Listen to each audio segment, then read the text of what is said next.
আখিরাতের সবচেয়ে বড় সৌভাগ্য হবে এমন একদল মানুষের যারা কোনো হিসাব নিকাশ বা শাস্তি ছাড়াই সরাসরি জান্নাতে প্রবেশ করবেন। রাসূলুল্লাহ সাল্লাল্লাহু আলাইহি ওয়াসাল্লাম সুসংবাদ দিয়ে বলেছেন, তার উম্মতের ৭০,০০০ মানুষ বিনা হিসাবে জান্নাতে প্রবেশ করবেন।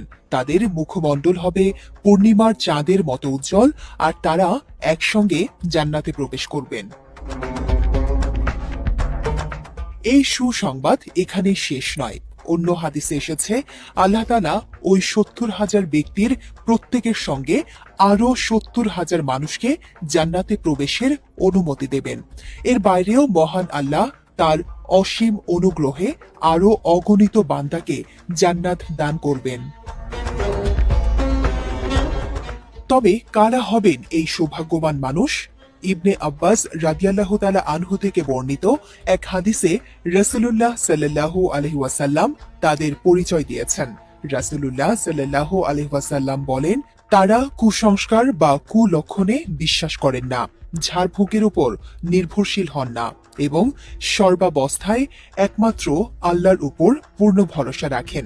তাদের জীবন পরিচালিত হয় বিশুদ্ধ ঈমান, তাওহীদ, তাকওয়া এবং আল্লাহর প্রতি অটল তাওয়াক্কুলের ভিত্তিতে। এই হাদিস শোনার পর সাহাবী উকাশা ইবনে মিহসান রাদিয়াল্লাহু তাআলা আনহু রাসূলুল্লাহ সাল্লাল্লাহু আলাইহি ওয়াসাল্লামের কাছে দোয়া চান যেন আল্লাহ তাকে এই সৌভাগ্যবানদের অন্তর্ভুক্ত করেন। নবী সাল্লাল্লাহু আলাইহি ওয়াসাল্লাম তার জন্য দোয়া করেন। পরে আরেক ব্যক্তি একই আবেদন করলে তিনি বলেন, উকাশা তোমার আগে এই সুযোগটি নিয়ে নিয়েছেন। পবিত্র কোরআনে মহান আল্লাহ এই শ্রেণীর মানুষকে মুকাররাবুন বা তার বিশেষ নৈকট্য প্রাপ্ত হিসেবে উল্লেখ করেছেন। আল্লাহ তাআলা বলেন, অগ্রগামীরাই হবে আল্লাহর নৈকট্য প্রাপ্ত, তারা থাকবে নিয়ামতপূর্ণ জান্নাতে।